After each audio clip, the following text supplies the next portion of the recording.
didn't have a place like the Cultural Center, they wouldn't get a full feel of what it means to be in college.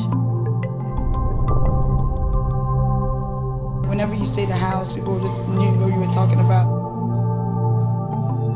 It's a place where we feel comfortable. For the majority, even Greek and non-Greek, this is just so pivotal to the experience at Vanderbilt that you need to be here.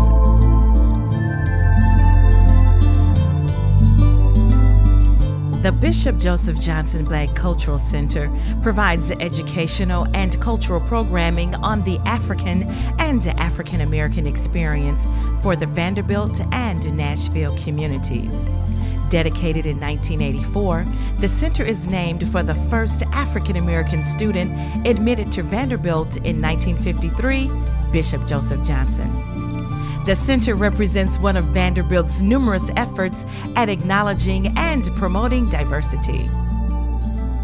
One of the center's aims is to foster an understanding of the values and cultural heritage of people of African descent worldwide.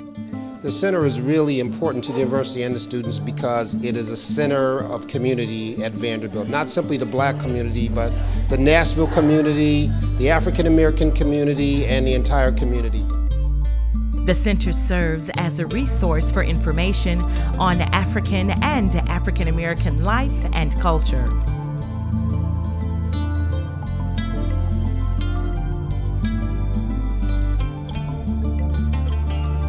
Symposia, lectures. And of course it was noted all over because this is the first wave. Jet magazine, it was noted all over. Musical performances, art exhibitions,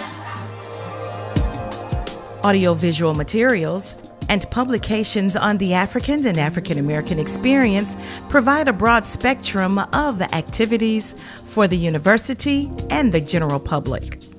The center also provides an office space for the Afro-Hispanic Review, which is edited by Vanderbilt faculty and graduate students.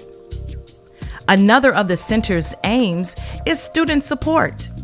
The center does this by providing a meeting place for numerous Vanderbilt student groups.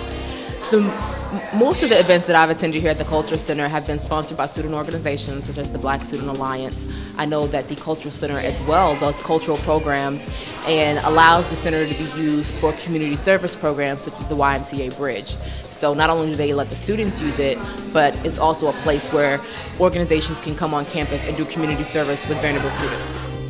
Additionally, center staff members advise campus student organizations on a range of projects. The center promotes student recruitment by hosting various pre-college groups and efforts. One additional goal of the center is community outreach and service. The center sponsors a community speaker series designed to bring community leaders to campus for talks and forums. The center reaches out to civic and cultural groups and works cooperatively with them. Grows deep here in Tennessee. I can't tell you. Recently expanded and renovated, the center houses a computer lab, an auditorium. The center is open to all Vanderbilt students, faculty, and staff for programs and gatherings throughout the year. The Bishop Joseph Johnson Black Cultural Center has three principal goals. 1, student support and development. 2, cultural programming. 3, community outreach and service. These three goals go hand in hand for the center in its overall mission to be a center which promotes education, understanding, and service. The center works with numerous student organizations including Black Student Alliance, Organization of Black Graduate and Professional Students, National Society of Black Engineers, National Pan-Hellenic Council, Voices of Praise, Rhythm and Roots Ensemble, Victory Campus Ministry. The center's principal role with these groups and others is to contribute to the mission of supporting students by helping them to promote a sense of belonging and a related sense of purpose and community. This past year, the center celebrated its 21st year of operation on Vanderbilt's campus. That celebration included a rededication and grand reopening of the facility that included remarks by Chancellor Gordon Gee, as well as family members of Bishop Joseph Johnson. That celebration was followed by a successful Black History Month celebration that included lectures by professor and activist Angela Y. Davis. The Bishop Johnson Black Cultural Center for having invited me to participate in this year's observance of Black History Month.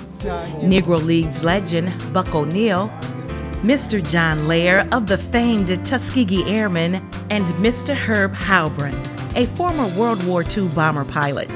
Their story of personal dignity and a shared legacy across racial lines has been heralded across the country and was well received here at Vanderbilt. In the spirit of Bishop Joseph Johnson, who was a leader and a pillar in the Nashville community, the center exists as an office dedicated to working with the community. This past year, the center sponsored a series of talks by local African American leaders of note entitled Living History Luncheons. During these luncheons, speakers such as Dr. Tommy Morton Young, the first African American graduate from Peabody College in 1955, and Dr. Charles Kimbrough, past president of the Nashville NAACP, were among the speakers. It's now a center, which means it's central to the mission of the institution and really it's central to working with the Nashville community. The Nashville Black community is now aware that Vanderbilt's Black Cultural Center is functioning. For more information on the Bishop Joseph Johnson Black Cultural Center, you may visit our website at www.vanderbilt.edu/BCC.